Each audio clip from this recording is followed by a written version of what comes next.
Justice system में trial में समन case और वारंट केस बड़ा इंपॉर्टेंट रोल प्ले करता है। तो आज मैं हम लोग समन केस के बारे में समझेंगे। अपराध की सजा जब 2 साल की होती है तब हम उसको बोलते हैं समन केस। ये एक प्रकार का सम्मान पूर्वक बुलावा होता है जो कोर्ट पहली बार किसी को समन भेजती है। तो ये एक तरीके से आप इसको शादी का कार्ड समझ सकते हैं, जहाँ कोर्ट सम्मान पूर्वक बुलाती है कि आपके खिलाफ ये अपराध है, जहाँ पे प्रोसीजर और टेक्निकलिटी कम है।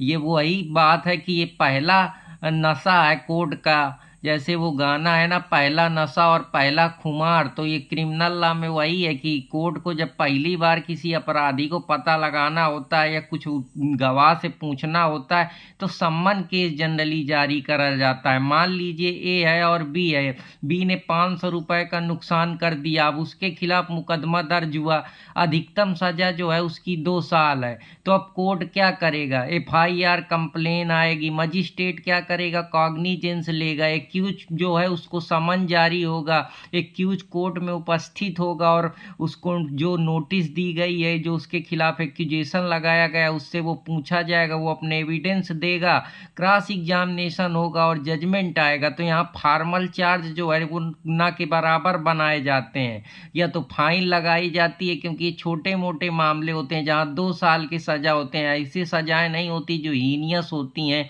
या जैसे हत्या हो गई फिर उसके लिए वारंट केस चलाया जाता है। तो आशा करता हूँ कि आप लोगों को पसंद आएगा।